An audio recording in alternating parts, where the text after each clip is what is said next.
Good afternoon. My name is Michal Andera. It's my pleasure to be part of the panel. Thank you for the invitation. I'm with the Prague University of Economics and Business, and this topic is really dear to my heart, so I'm really honored. I want to thank you to the International Visegrad Fund for the support that we can be here, to the Center of Knowledge and Technology Transfer of the Czech Charles University, and also to this beautiful venue, Campus Hybernská. We have amazing speakers here. I will introduce them, and you know some of them. Yes, you probably know some of them. We'll also have a Slido in a bit, I think. So they came here for you. The discussion is for you, so feel free to raise your hand. I'll be observing, taking, of course, questions from the audience. But if you want to write a question, we'll have a system that we will capture the question here on the slides. So we have, and I'll take it from your left side. So we have David Pešek, we have Eva Šimeková, we have Balázs. Csibok. Thank you. And we have Irina. Thank you very much. Difficult names. I would like to ask the panelists in the beginning to give us a short introduction, what you do, and also what is your relation to this topic, so you're on the same page with us here. Maybe we can start with David from... With me, okay. Yes. So I'm having fun. Yes. At the Czech Technical University in Prague, and I do a few things. I do innovation management for the European Digital Innovation Hub. I do technology scouting for a few faculties, and I also teach students that come to our faculty I do some teaching at the Faculty of Information Technology. So the guys that come to our faculty and see their future as being closed and enclosed in a small room, coding in the world that they need to speak to.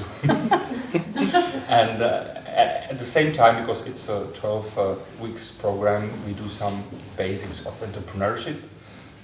Yeah, thank you very much. Eva. Thank you very much. Hi, my name is Eva, in case you don't know. And I am the associate partner in CIVITTA, Slovakia. CIVITTA is innovation advisory headquartered in Estonia, and currently we are in 18 countries, spanning from Copenhagen to Yerevan. We have the office there as well. And in short, what we do, we help startups to grow and scale. We help large companies to kind of grasp the innovation from outside and inside and transform and prepare themselves for the future.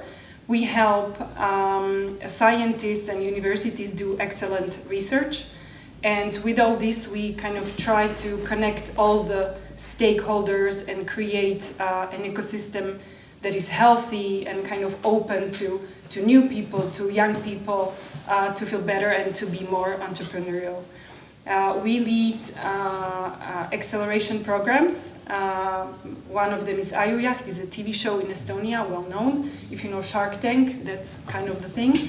And then Challenger, which currently we run with university students, and we focus on entrepreneurship there. Thank you very much. Balázs. Okay. My name is Balázs Csibok, and I work at the University of Pécs at the Technology Transfer Office.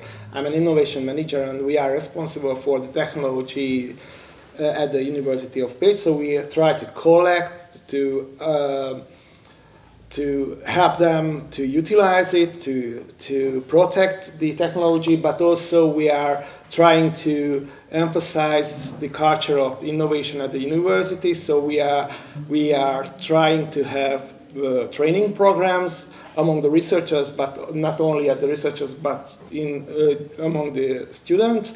So I teach at the Faculty of Health in the PhD program, innovation management and technology transfer. And we have at the university some program for entrepreneurship, and we have that to came through everything. So every year, every semester we have hackathons, and we have during the hackathon as member So that's all for the topic. Thank you very much, Irina. Hi everyone, once again today. So I'm Irina. I work for now in the Georgian Business Angel Network. We mainly invest in tech startups, but why I'm here and why am I related to this is that I was working in the largest university in Georgia, which is Tbilisi State University. It's the largest and the most complicated university because it's the largest and also it's the state university, and we founded there the first ever innovation center. So before that, TSU students had no clue kind of about entrepreneurship, about innovations, about startups and so on. So we started from there. I was there an accelerator program manager and like bootcamp trainer and everything at the same time because we were there only 3 people. So I had to do mainly like also work, and also of course work with scientific groups there in the university and with the institute. That was the most hard job, as I guess we're going to talk about that today. So yeah, that's shortly about me. Thank you very much.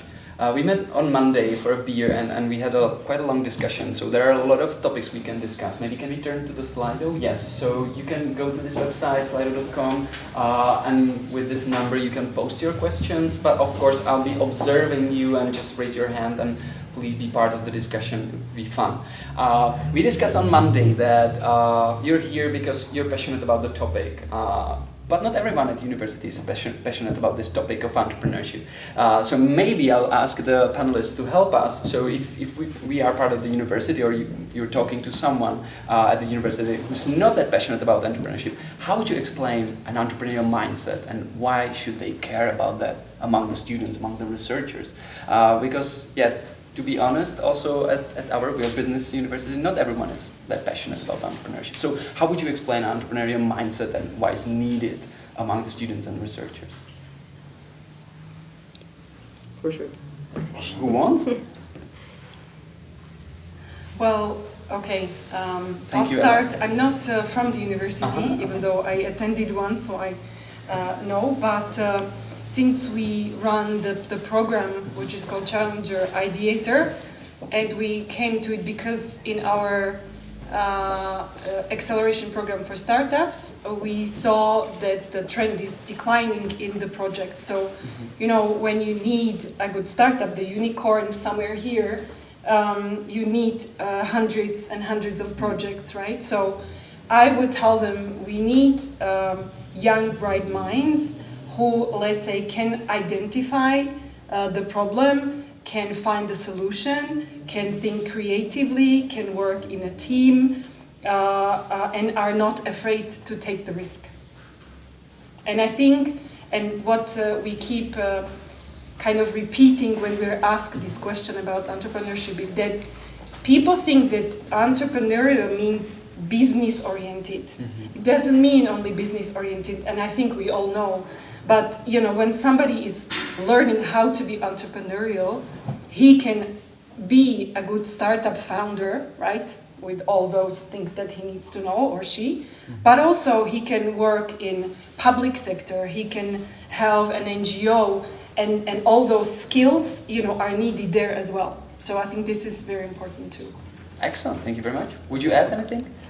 Just historical review. So I think we in this part of in this region of Europe, so we have a historical lack of knowledge of the entrepreneurship. So we maybe not the girl, they are too young for it, but so we didn't learn how to be an entrepreneur. But I can't see when we are young how can we develop a company.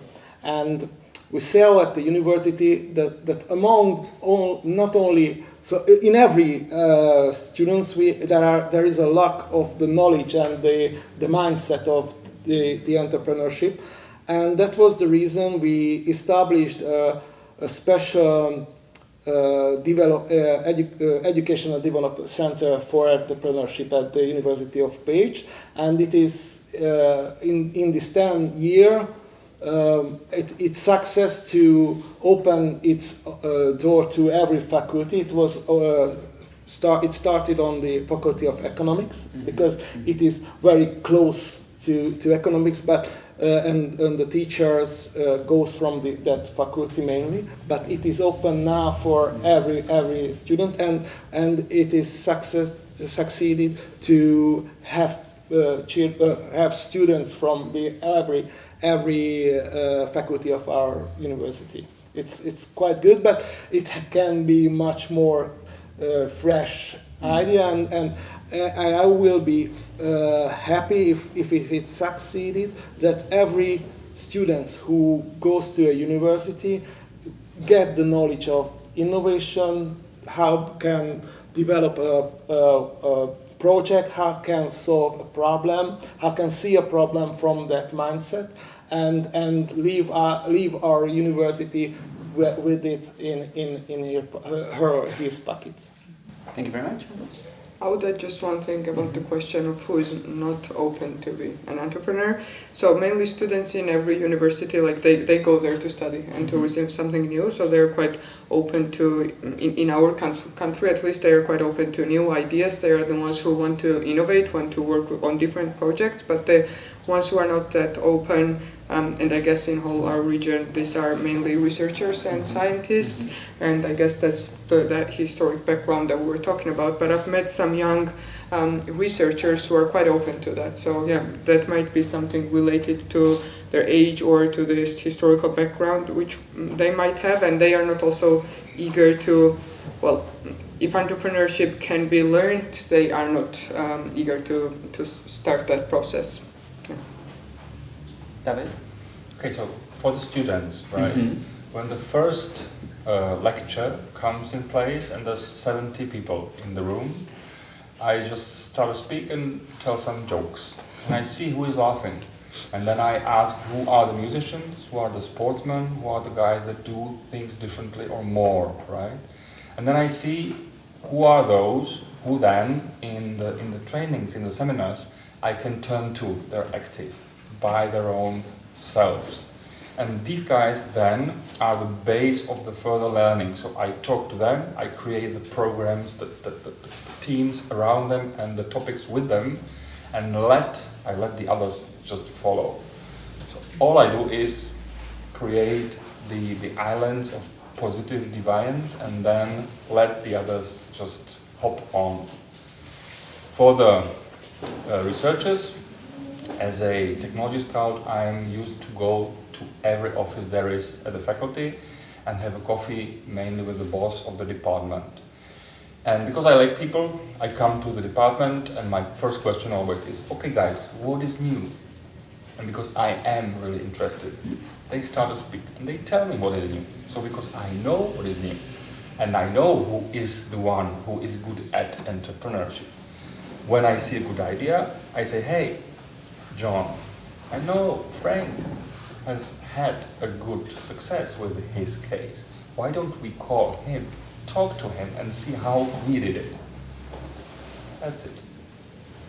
I think that's a great point that I'm also trying to understand and relates to this question. So what is your most successful commercialization case? So the question would be, a good entrepreneurial researcher, what does it actually mean? And can you share some cases from your experience? I have a good story to let the others think. We were in our friendly ED, the Digital Innovation Network in Dresden, and we were talking about this story. How can we motivate researchers to think about, not only their research, that it works in the lab, but also what is the possible value for the society, if there is any. And we came to a short story that the guys from Saxon came with, that at their university somewhere else, it was the first Porsche which came. Because one of the researchers was successful. And he started driving a Porsche to work. And the other researchers were seeing that this guy is coming in Porsche and were asking questions. How did he do that? And that curiosity led to a better awareness of entrepreneurship. So pure money motivation. Okay. Give a Porsche for the best researcher. Exactly. So do you have any cases, Irina, Balázs, or Eva? Well, at the university we had some, so at our university we had some applied science institutes, and they were some of them were quite good. And they were working with different stakeholders. But the best story, I think, that reflects how young generation of researchers are working in our country is there is one company, Elven Technologies. They are building up a hardware product which is like for firefighters, the super fireproof some material that is not burning for 2 minutes or something like that, even in the like middle of the fire. And they could not raise enough investment to go to US and test the material there. And they started just posting on the social media that, just to imagine, the guy stands there with their material on in the middle of the fire and is not burning, and then he like is in normal clothes and he's not burnt. I mean, that was what they were doing. And that's it. That was it. And he was kind of alive. Yeah, and he was just shouting when it was already getting super hot. And this was the way how like younger generation of researchers in Georgia are trying just to show the world what they are trying to do. And now they are going frankly quite well, are going to some big conference on the aerospace and so on this kind of tech. And yeah, this is the case how they did their best in a year to prove the world that it really worked. But yeah, they are still in the process of this testings in the labs and so on. And what like elderly generation of researchers in Georgia cannot do is really that part. So they cannot prove how it works, and also sometimes there is the challenge of, we mentioned that they are not working sometimes on the real problems. That's why they cannot prove that it works or not. And these guys were working on a real problem, like standing there alive after 2 years, 2 hours of being under the fire. So yeah, that's just a good case of how new generation works on that. That's cool. Thank you very much. My favorite, my personal favorite successful utilization project is a special vaccination platform development. It is the guy who invented the technology found out that there is a special peptide in the eye which can be formula to a vaccine platform when you can give some very short information to that platform. It can vaccinate against. First time we do it on COVID, and this technology get for the first Pécs investor money. He do it once and get money, and established a spin-off company. And it came out that when he was young, he goes to market with his parents who tailored suits and help them to sell the suits. That was the background why he was so open to establish that company. And now this is an ongoing project. We try to develop a tumor vaccine against cancer, because that short epitope which can presented on that platform can cause that we can teach the immune system to fight against the cancer. So that will be the second step. Eva. I do also have a commercialization case, even though I'm not a scientist. But I think with our Challenger Ideator education program for universities, that's exactly the case, because we saw the problem. As I mentioned earlier, we don't have enough startups in Slovakia. We saw it in our acceleration program. So we said, we need to do something about it. And we were thinking, where is the step kind of backwards where we can activate young people or active people, who can become entrepreneurs. So we found out, or we kind of realized that we need to work with students. And we had public money. We had a project which we innovatively used to create this educational program.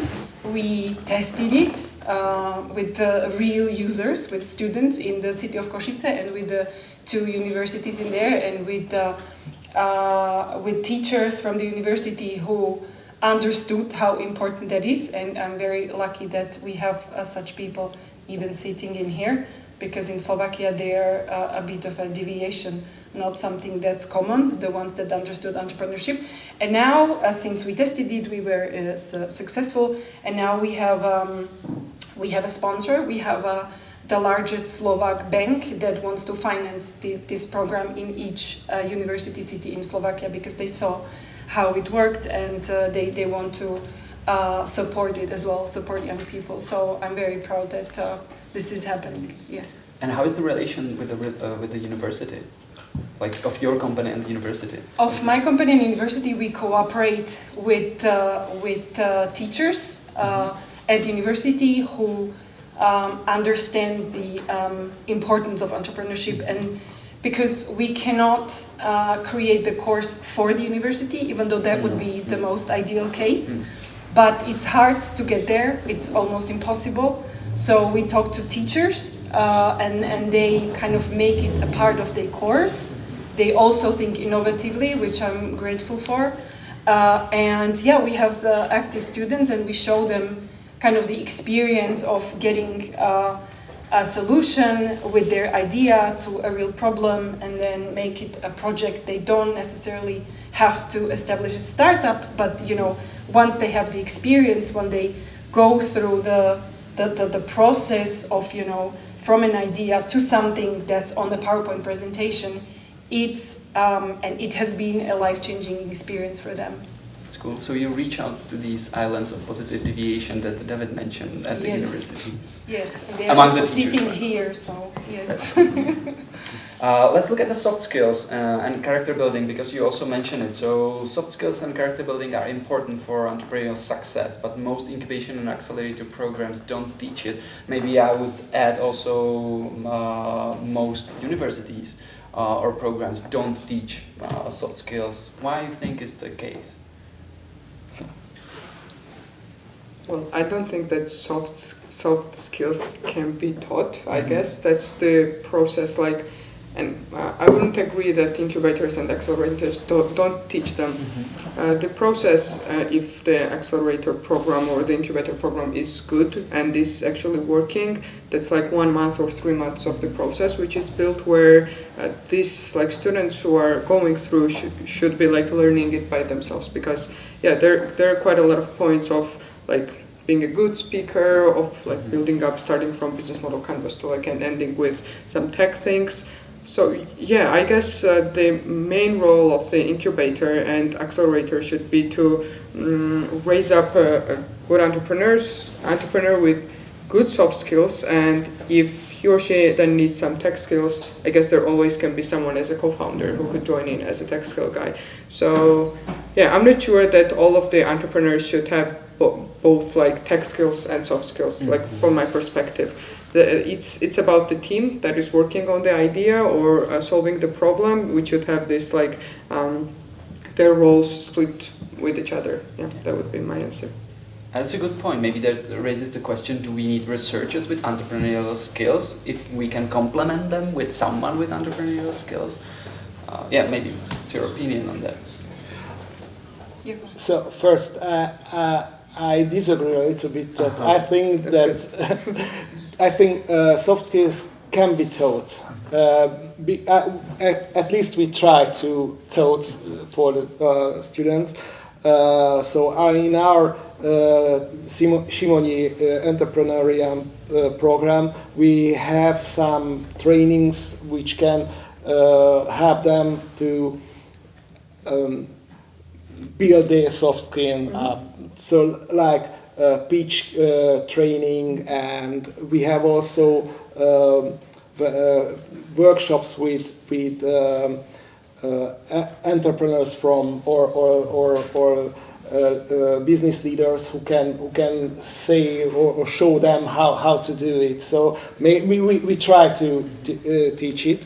That is the first one, and for the second, so you mentioned that is it a good way when we find it is a very lucky situation if you find researchers who has the entrepreneurial mindset and the willingness, but it is very, very rarely. So it is once in 200. So it is not, and the researchers not want to not allowed us to have them to emphasize their soft skills.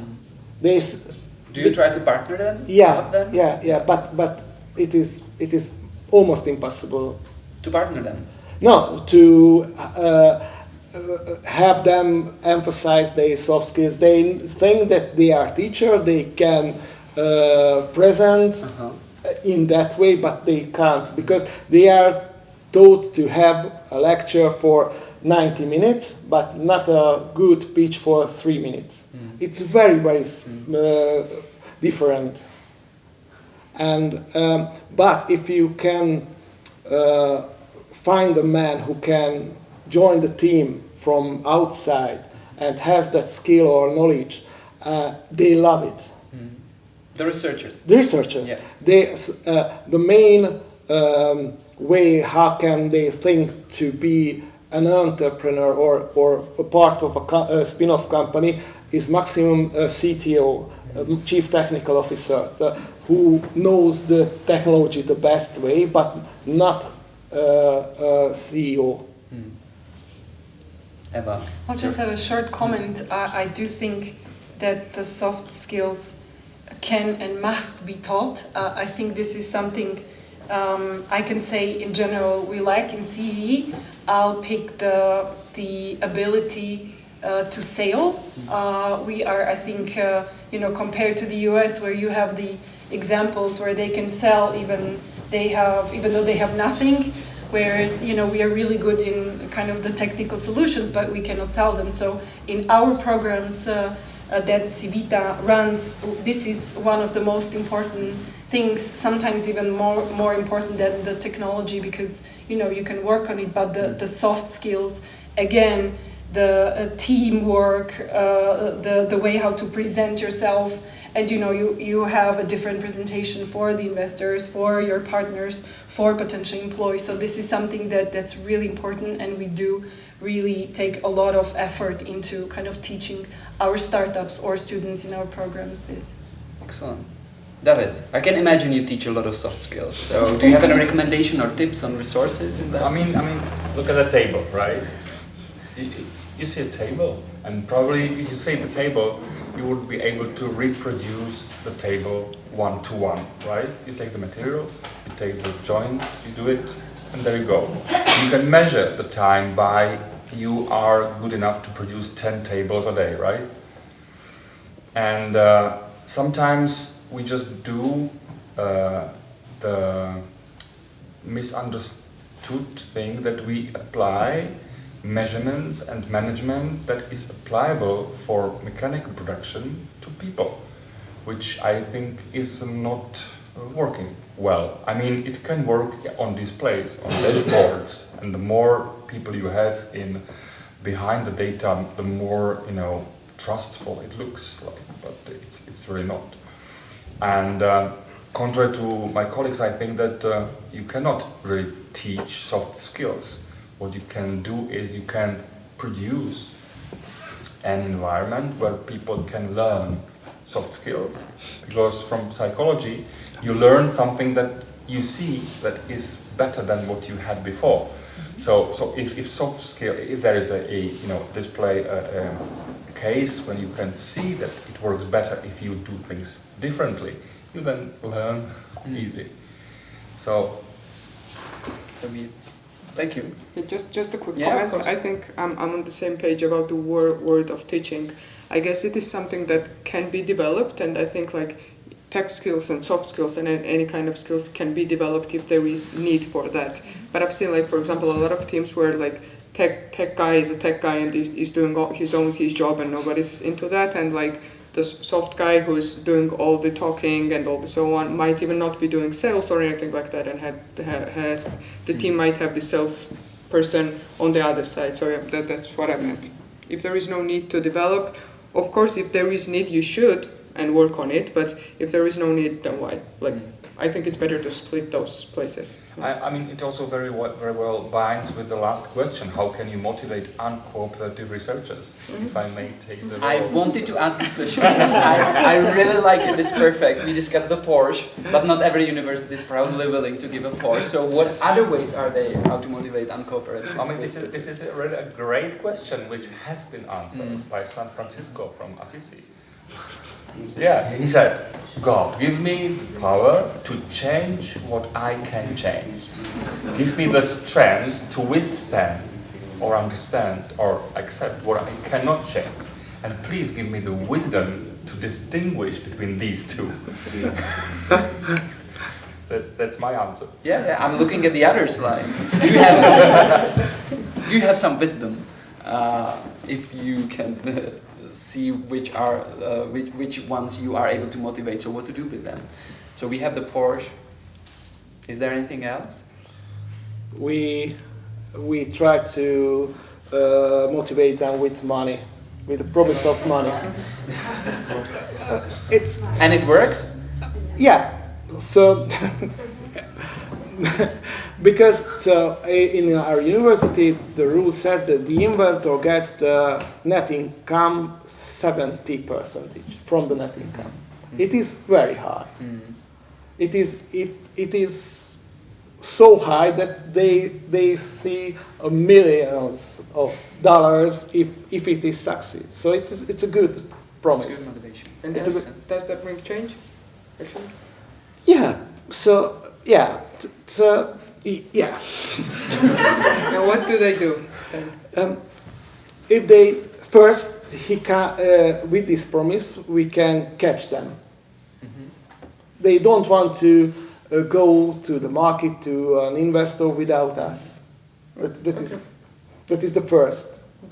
And after they have that motivation, so I think it works. Yeah. That And after, when we show that, look around and see what is the percentage in America or in the US or in Austria or somewhere else, and it is much more lower.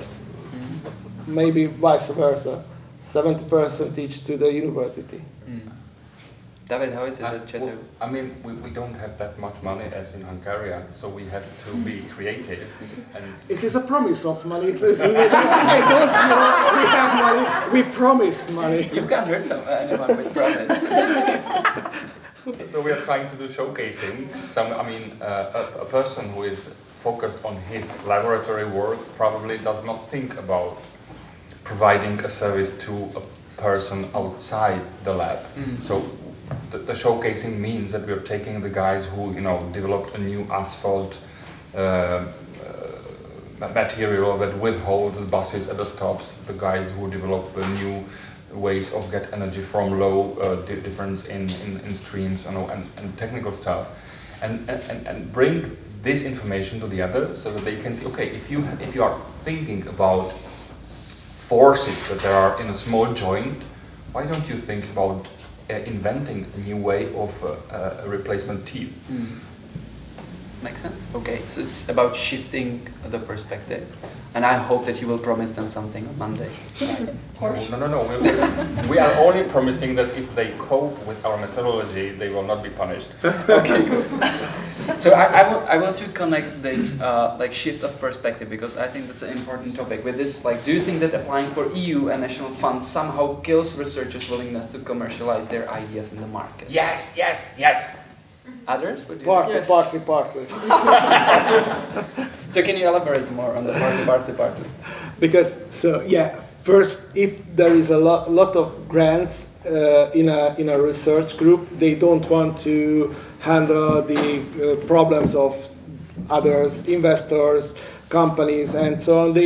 If they have enough money from grants, they don't want to do anything else. Just do what they promised in the grant. But there are good grants in IRC which can push the researchers to establish startup or spin-off company and do it like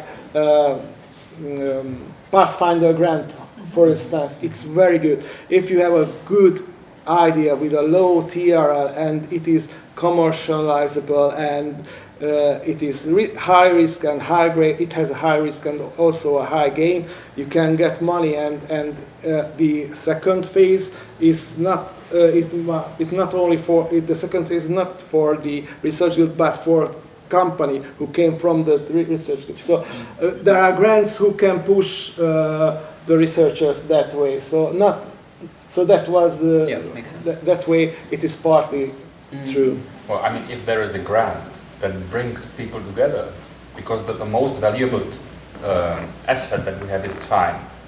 So if someone gives us money and buys our time to meet and co-create, then I think it's a good grant. And if the next grant is based on co-creation in this term, I think it's okay. But otherwise, for an individual grant, individual researcher, individual I don't see. Luckily, we don't have money for individual grants. So in Hungary, we run out of money, so there is no individual grants. In Georgia, we have a lot of individual grants. Actually, I mean, when they're applying for you or any other like international fund, then I guess it's okay because one thing they have to cooperate with someone, and another thing is they control on what they are doing. But like in Georgia and national grants, there is only one organization that is giving out a national grant. And what I've seen with my eyes are researchers writing some project, then rewriting it, I mean, and getting grant on each stages, I mean, twice, 3 times, and so on, just because they are building some more things on it. So that's because just to get the money, and that's totally understandable because they are super underpaid in our country, and they need something just money-wise, and that's why. Then that's where they stop, because then they have to do this reporting for this national fund, which is just paperwork. They are not really going into depth of it, and that helps them to stop the process. But I wouldn't say so in the EU and international grants. I can share this perspective with startup founders or with startups, because they are doing the same thing, right? We discussed today or yesterday the valley of death, right, for the research. It's the same with startups, and usually that's kind of the time where you don't have VC investment yet available, because at that time there's not enough proof, for the VC investors. So the European Union wants to cover this by kind of giving the startups the opportunity to receive public funding. And with startuppers, though, it's this is kind of a natural selecting process. So if the grant is good, meaning they can apply and do really what they need to do and kind of go on with their project, they'll do it. And that's the EIC Accelerator, and that's kind of the successor of the Transition and the Pathfinder and the ERC. Because they focus on what they do. They need to do piloting and they need to commercialize. The other grants, and this is happening, for instance, in my country, in Slovakia, if we have national grants which are like admin heavy and they cannot focus on what they're doing, but they need to, write the timesheets and whatnot, then they refuse doing it because it distracts them from their business. So I think this is a kind of natural process for them. They won't apply for the grant. Thank you. Okay, so I tried to warm them up for you. I think they're warmed up now. So thank you for the question in a Slido, but yeah, we're open to having questions from you, from the audience, if you have anything.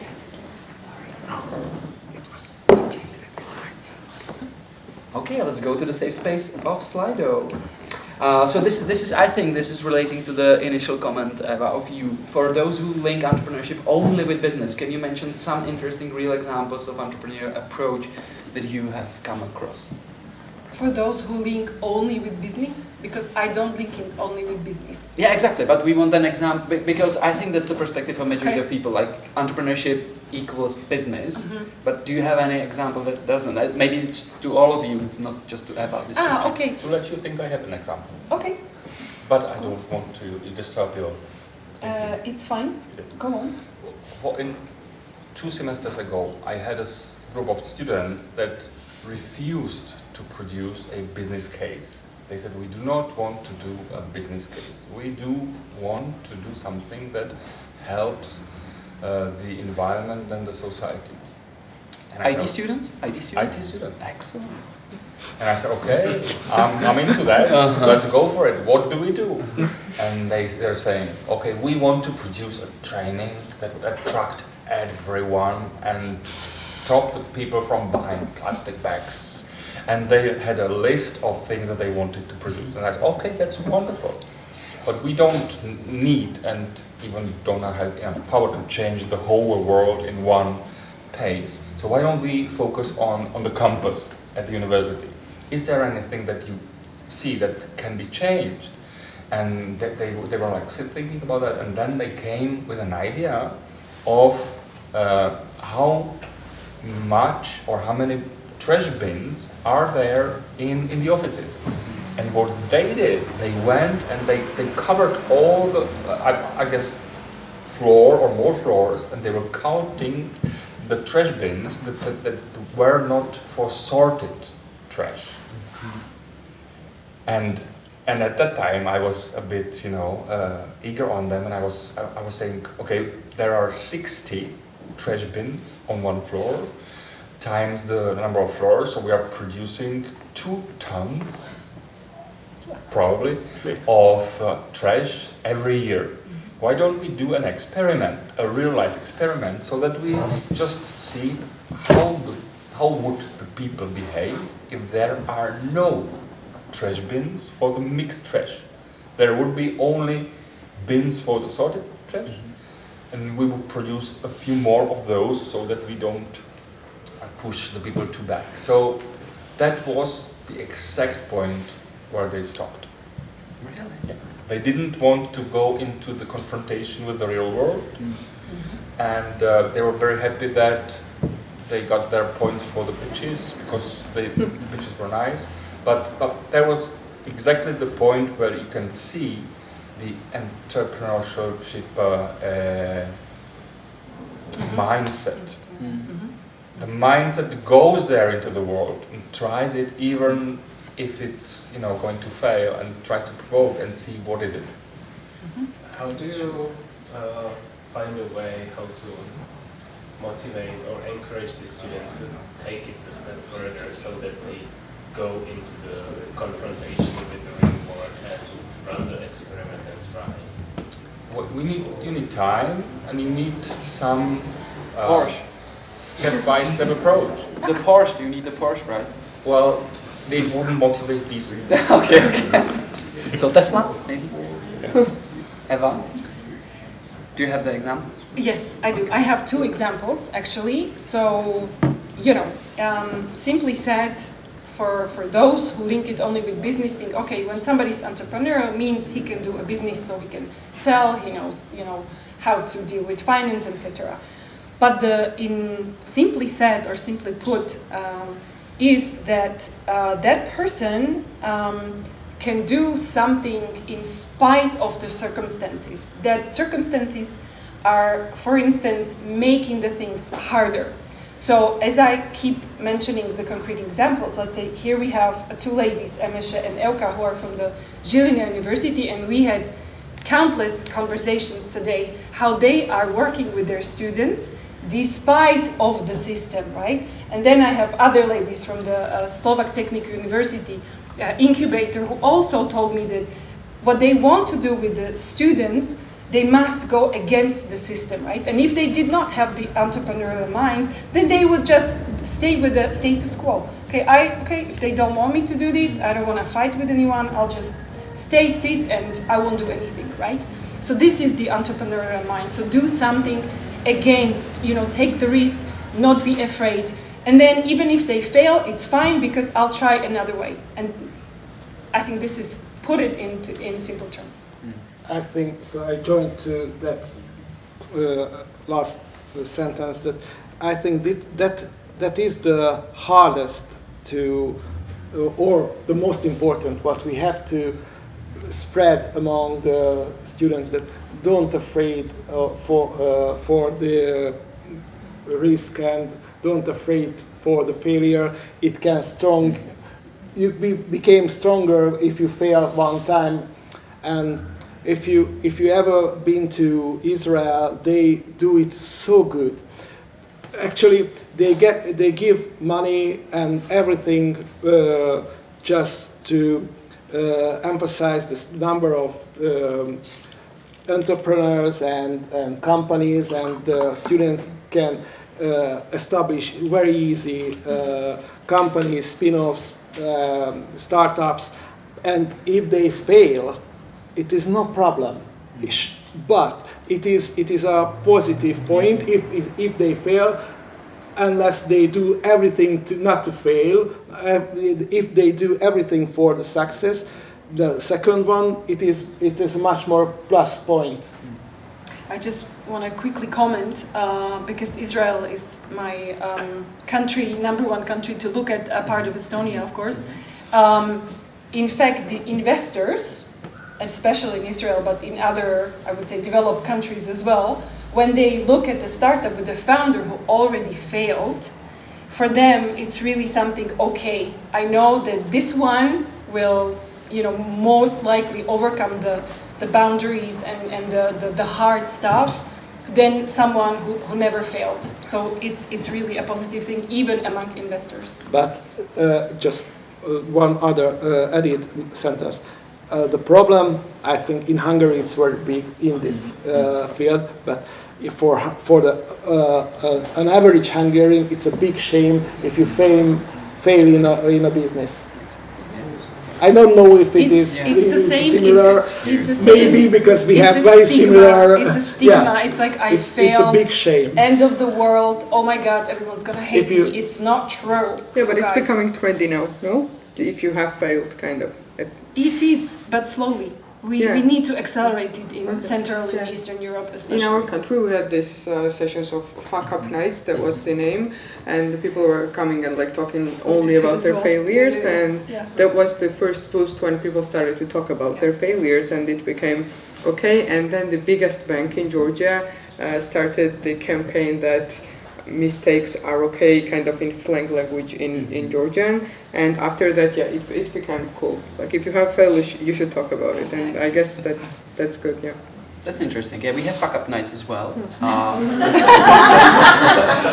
But what was interesting in the beginning, I think it's a cultural thing, because actually in the beginning people weren't talking about the fuck-ups, because it was like, I had this fuck-up, but now I have this company and Porsche.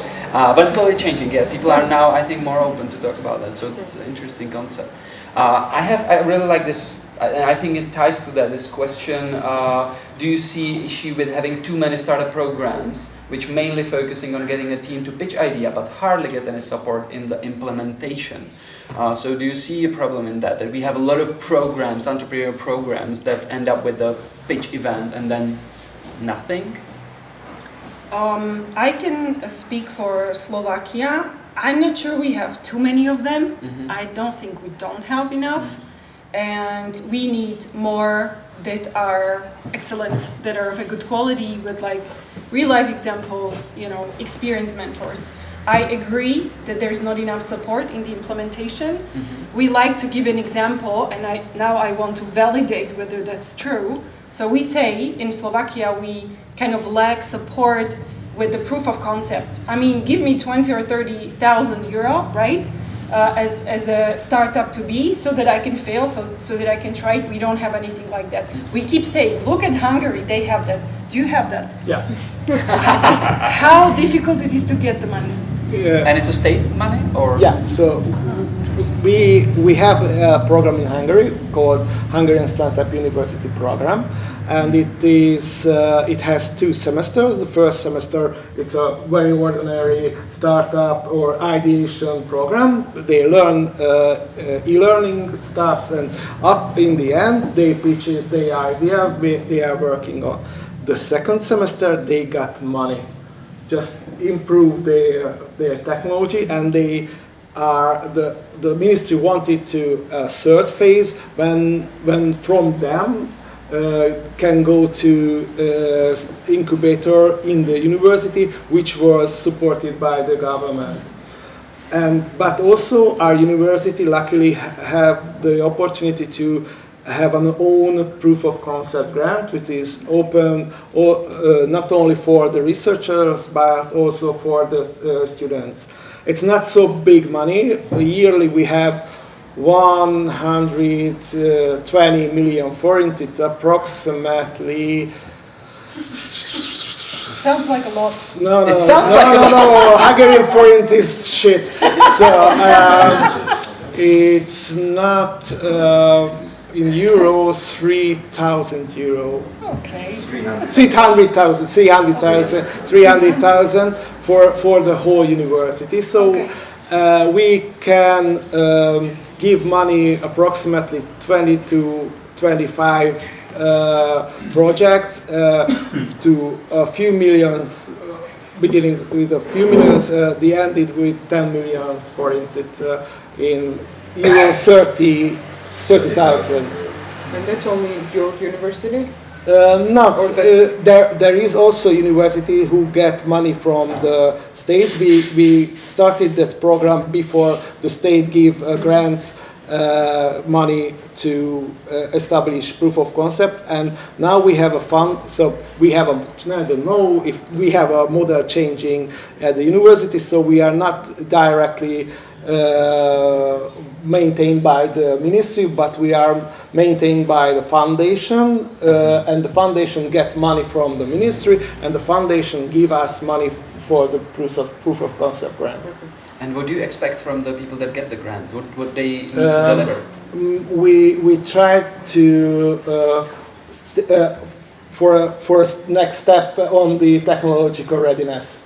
Mm-hmm. So if they have an idea, have a proven idea. If they have a proven idea in a lab, they had to have a prototype in a lab. If they have a prototype in a lab, they have to have a prototype in a real and environment. the way you are supporting them in the process, or? Yeah. Wonderful. Great. Yeah. That's cool. Maybe Irina, can you tell us what is the phase you invest or your angel investment invest?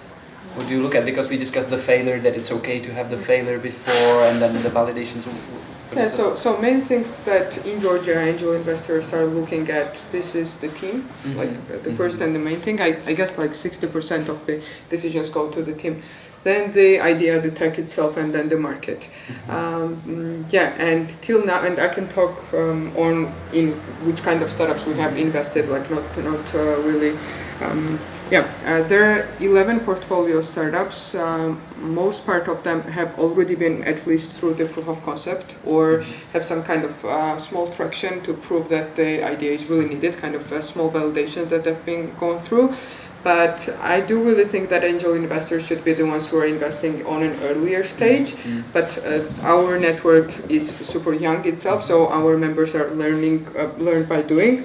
And now we start already investing in the idea stage startups. But in that case, they take into consideration this what the founders have been through, and we had one really good case really about the failure of the team that have worked on one or two startup ideas before, also without each other, went to Silicon Valley, came back to Georgia, and now they're working on the new startup. All those failed, and now they're working on the startup, and like that was the moment when they decided, let's invest, and they decided that individually. So they are kind of already grown-up entrepreneurs, not like super young or students or something like that, but that was the decision maker for them. And just about what you were talking about, we also have like these equity-free grants in Georgia, but this is mainly the Ministry of Economy giving out.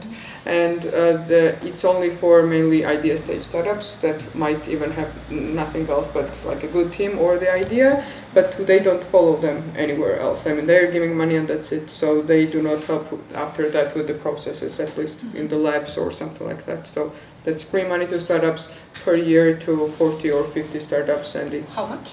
150 in Georgian currency, which is 70,000 euros. 70, as in 70,000. Yeah. That's quite a lot, right? That's a lot. And what did they check for? Like, what did they expect? What are the deliverables? Well, they are also developing. In the very beginning, it was just an application form, and they were deciding if they would get you in or not in the batch.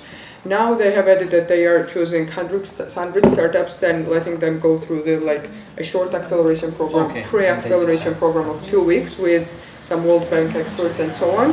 And after 2 weeks, they are deciding whom to bring to 50 startups, and then they are choosing from 50 startups 20 or 24, 25 or something like that. So what they are looking at, that's mainly on the jury side, which are all the foreign people, quite experienced ones, and they are mainly also looking at the teams because they are just on the idea stage. Interesting. I'm curious about the 11 that you invested in. How many of them are in any way affiliated to university? Are there any? None of them. None of them? Like no...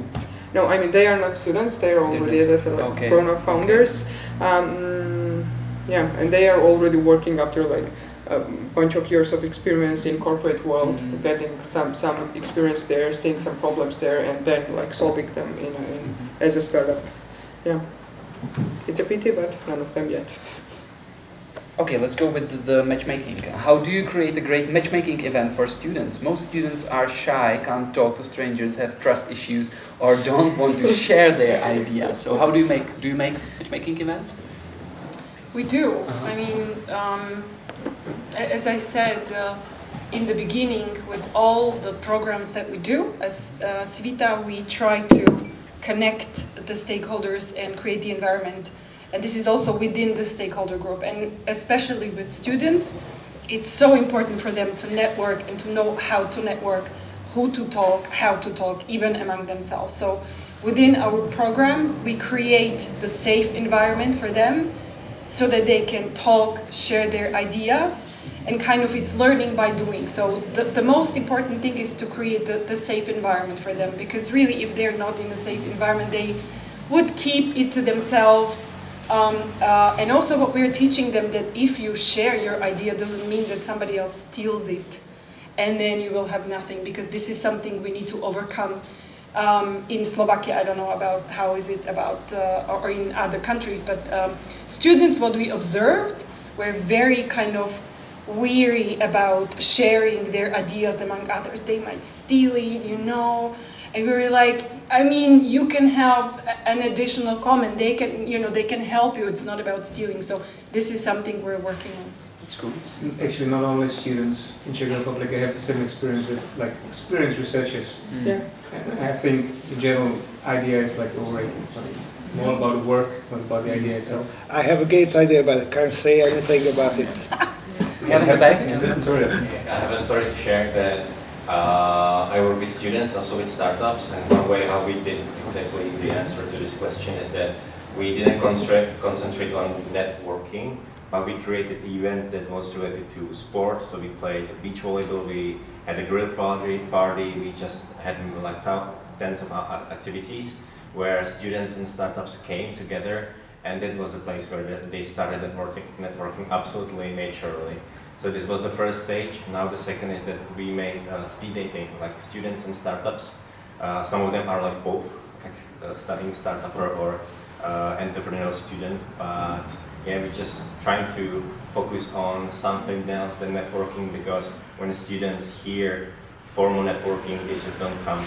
So That's a great point. Yeah, I wanted to say that with David we do this event, and I would add to this successful matchmaking event, weather like that, big terrace, beer and DJ, And no program. and no pitching, no program.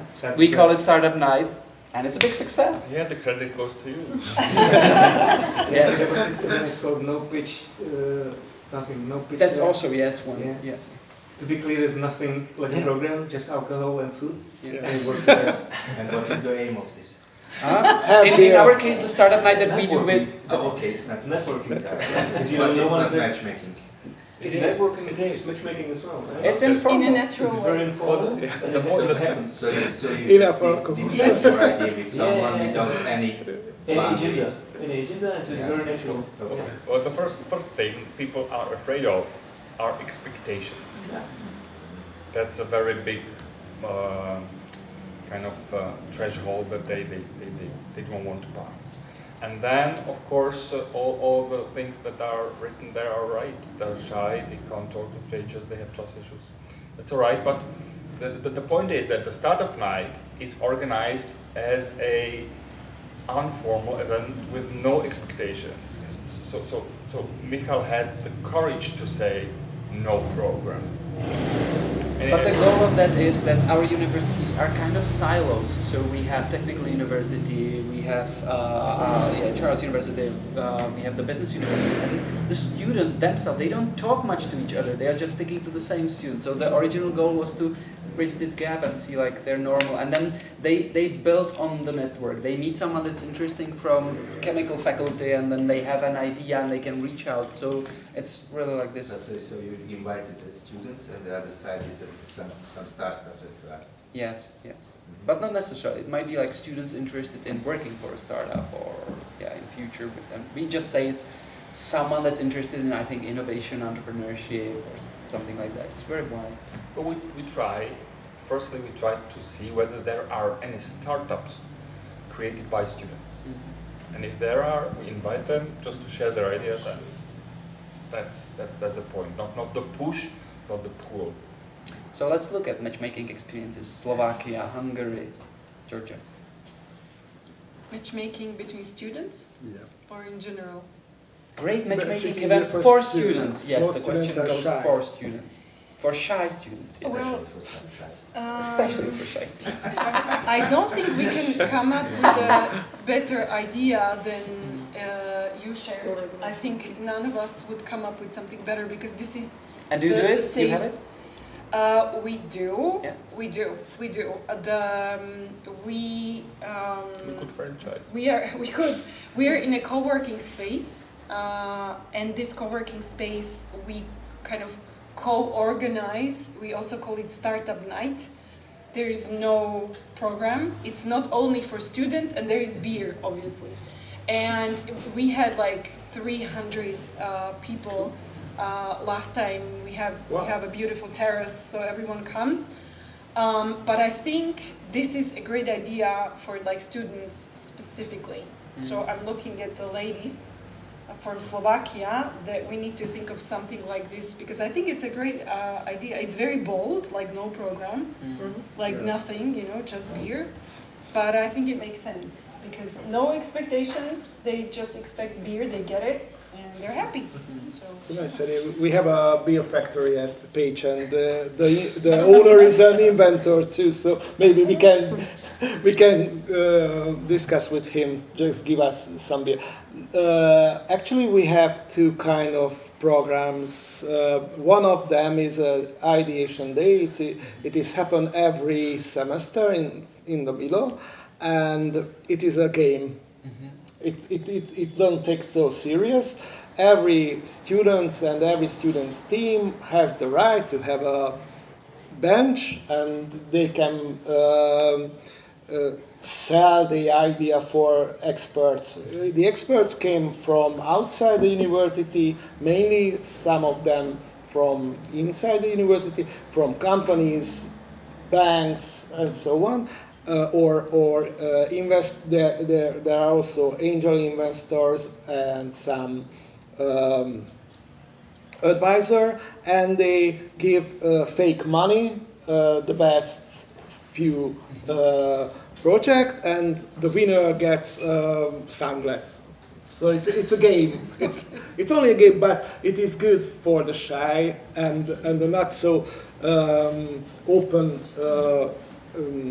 students. Actually, it is in English, because the foreign students in the university much more open for this kind of programs, and they showed the first time, I think, was mainly 90% foreign student, and they were much more successful than the Hungarian student. But the Hungarian student saw that the little Chinese sell the idea so good that they follow the process, and they learn how can be success in that field. So it is good, but it is a game. But I think it's a good game.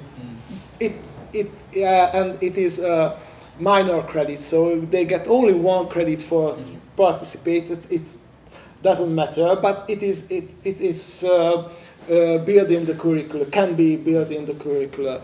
And also we have every year, one time an innovation partnering day, where the best students' ideas are also invited. And there came some investors, some accelerator companies who can choose the best idea.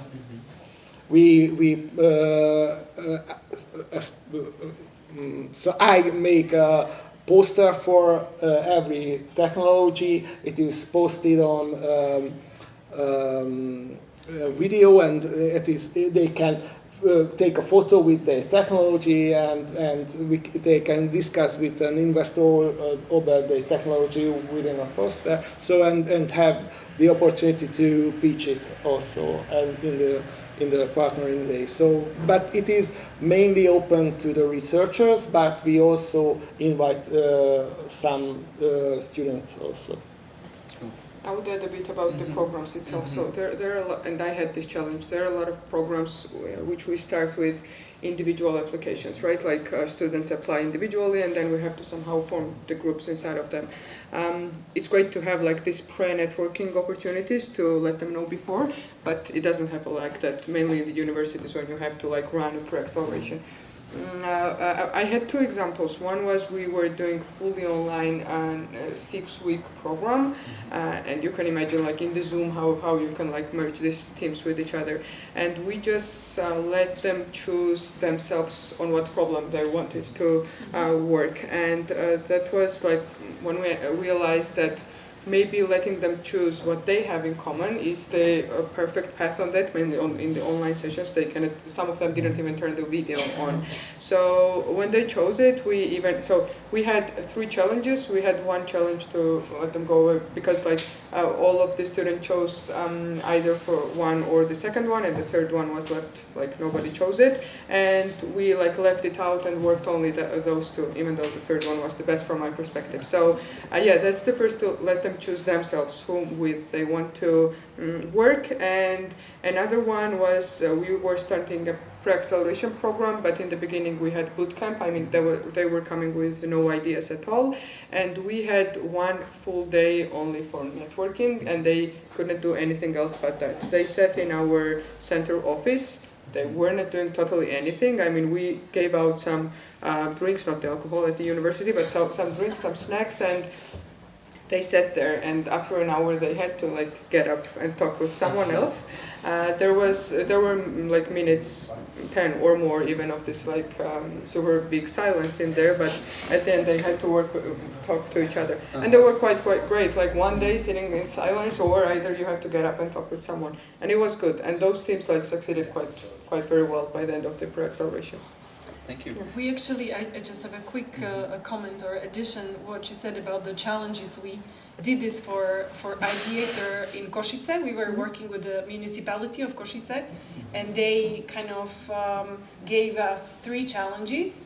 And what we did is we named it City Walks. So we had a person from the municipality who went to the place where one of the challenges was happening with the whole group, and was talking, look, this is a problem, this is how it looks like. So they were kind of engaged in the conversation, and they saw, you know, who's interested, and they were forming teams naturally, I would say. Yeah. So.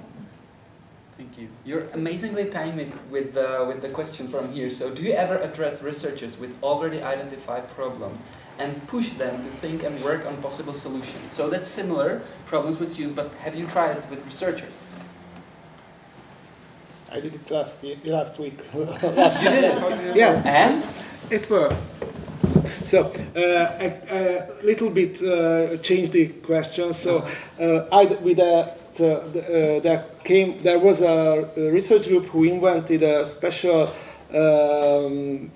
technology on bioimpedance measuring.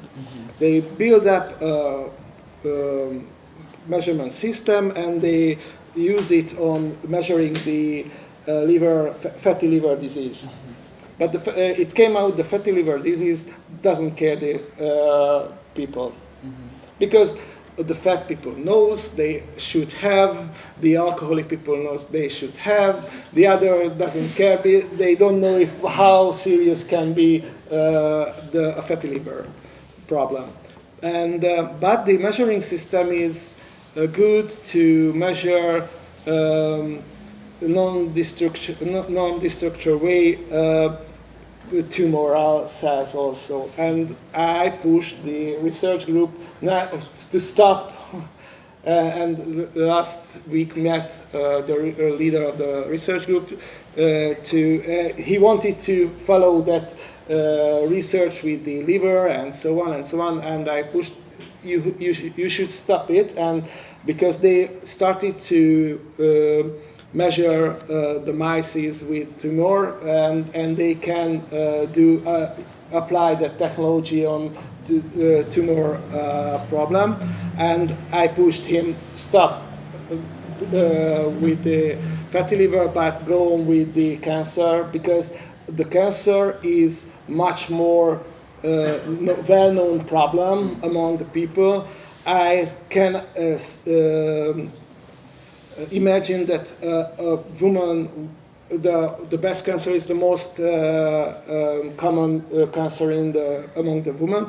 I can imagine that women can buy a bra with some sensors which can put up once in a year and can measure at home if they have some problematic cells or not. So it can be a good solution, application for that technological solution. So yeah, I did it. So you're shifting the focus. Makes sense, yes. Because it came. They saw that fatty liver disease can be measured in any way perfectly, because there are the only way it can the surgeon can take a sample from the liver, but it is very problematic. But there is no precise way without damaging. But it is still don't care, not only by the people, but also by the doctors. Mm-hmm. I mean, the question is simply said. However, okay, let's do a answer from a position of technology transfer officer, right? So, in my point, the technology transfer officer should not need to push anyone, because the person should know who is motivable in a poor form to go for the solution, right? So if there is somebody who, or I give you a broader answer. We do twice a year. We do a student and partner fair. Our faculty has like 60 business partners, and we found out that the partners are eager to work with us on specific topics, even with the students and our researchers. So when we're thinking about how to open up the discussion between those the experts in our partners and our experts at home at the university, we found out that the easiest way is to let the people talk about what they do. So we created a series of talks when we invited people from our partners, specialists, technical specialists, and they came to our newly built studio, and we had a professional moderator who was anxious on technology, and she asked them, guys, what is it that you are doing currently, and what is it that the students would be doing after they finish their studies, and what is it that you need to help from the faculty?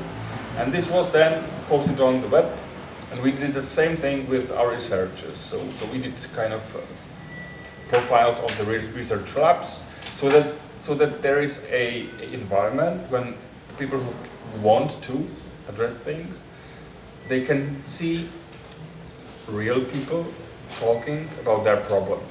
So when then you address or see a topic or challenge or whatever that needs to be solved, you don't need to create the communication first time. You only send a link for the video and say, okay, look at this. because these guys might need your help. And who's selecting the problems, or how does this process work? Can I come and say I have this, I don't know, problem? How does it work? The technical guys have a different focus than the holistic guys, so to say. So you need both types of people in the university in a different ratio. You need more of a technical, deep down focused minds that really understand what they're doing, but then you need a specific amount of the holistic guys that know who is doing what. Without this level, you don't get the result. Yeah, I meant the problems. Who's bringing the problems? So it's the people from the inside of the university. So it's not outsiders. Oh, I thought no. I mean, outsiders it's both. It's both. The people from okay. our partners who are doing the talk are bringing the problem. I get it. Yes. So it's a whole bunch of problems, challenges that there is. So do you have something like that, experience with something like that, like capturing the problems and letting people work on them? Is it a good way? We had one case of that. There are only 2 applied science institutes in our university that were actually working on this kind of already identified problems, and they were actually working with the industry, so they were bringing in some challenges and problems they might have had in manufacturing or anything like that, and they were actually working on it, and we tried to apply this process, and they were selling it as a product or as a service to them. I mean, they were not doing any licensing with them or anything like that. They were doing the whole process of product development. And we tried this model with other institutes too, to find relevant industry players, bring them and let them talk with each other. So what's the services that they need, and maybe that way they would start using all the opportunities that they were having in their own institutes to then work with the real problems.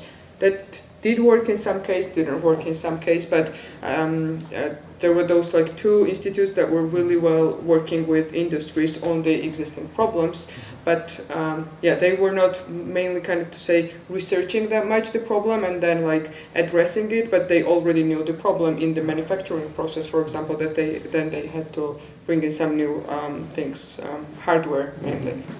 That's what happened. If I recall a few of cases of technology transfer that I now remember, I see that the people talk about what they're doing in the lab, and then the speech somehow gets to someone else outside their role, and the best stories are those when someone who is with the entrepreneurial mindset comes to the lab and says, okay, I like what you're doing and I will support what you do by passing all the proof of concepts between TRL 1, TRL 2, TRL 3, because there's always a proof of concept in the levels. And the guys in the lab are mainly happy when they reach TRL 4 because it works, we're done. But the guys outside are not that happy yet.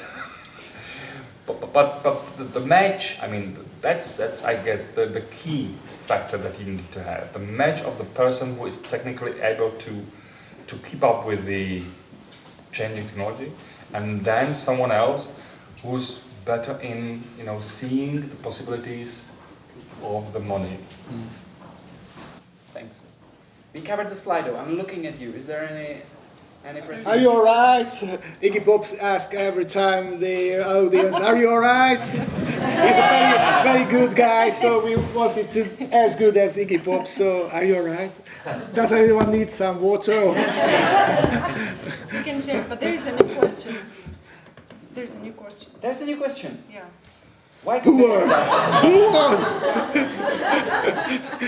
Why competitor does psychometric tests to select candidates based on their entrepreneurial potential and mindset? Do you think university incubators should do it? No. Okay, that was a short answer. No, I mean, Y Combinator is the creme de la creme. So when you go to Y Combinator, you must have so much behind you already. And with incubators, we need to kind of bring everyone in there, everyone to, let them go through the experience and then go to Y Combinator afterwards. So no. Yeah, I don't think universities have the luxury of that. Exactly, or the money. Yeah. No, I mean, there are different psychometric tests that can be done, because in terms of meeting other people, you're probably good in knowing yourself better before meeting the other ones. See, so I'm not against that, but remember the expectations. Imagine if they were testing students before incubator, no one would come. They're like, what are they testing? I don't want to be tested. Well, I'm not the guinea pig. Well, but that is the threat of a mistake. Yeah. We need to demystify this threat from the people first side first point. Actually, in a hackathon, before the hackathon, we test a little bit the every students who apply to a hackathon, and do the theme that there are different came every team student with a different mindset and different thinking way, and that was the secret sauce on it. Mm-hmm. So bit of social engineering. I like it. Yeah. Well, speaking about hackathon, Ondra is very successful in that, because in testing people. No. in doing hackathons for students. Okay. 2 years ago, he provoked the guys to develop, or they developed while hackathoning, an application on your mobile phone that would be available for the citizens of a town, and they would just spot a bit of grass or a bush or a tree that would not look very healthy to them. So they would just click on the photograph and send it to a queue that would be overseen by a person who was an expert on that, and the city of Prague adopted it. It's cool. Wonderful. We also had It is for free? Yes. We held the right same example, but not only on bushes, but also on some of the problems that might be in the city. I don't know, about the rubbish being sent, about the roads and so on. And there is an application which is called Tbilisi City Hall or something like that. You upload it, and you are waiting for the answer if it was solved or not.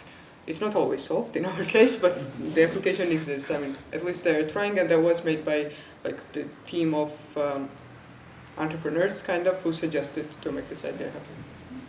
We had a healthcare hackathon, and one of the challenges was kind of the pediatricians they had after COVID.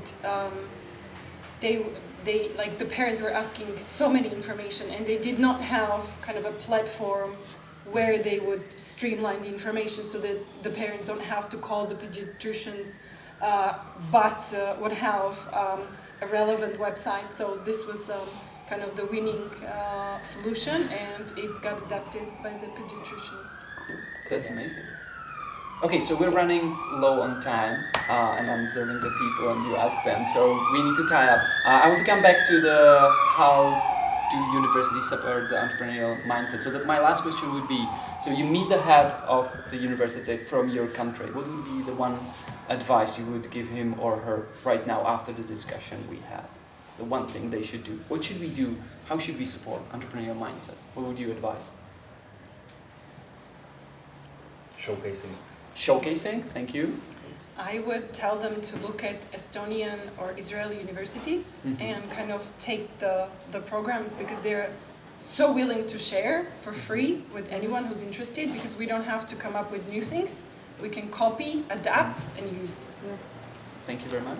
Don't stop the good achievements and the good programs and get money to go on with it. Yeah, I agreed on everything, plus the budget thing, to the innovation centers and TTOs and so on, to let them work not only 3, 4, or 5 people, but let there be the big team who's going to work with students and with researchers. Thank you very much. Thank you guys for being an amazing audience. Thank you for helping me on the slide. And thank you very much, Irina, Balázs, Eva, and David, for coming and sharing your ideas and thoughts. Thank you. And I have the good news. There's wine, snacks, and all these amazing things. So thank you for being here in the hot weather, talking to us, playing with us. Enjoy the rest of the evening. Thank you very much.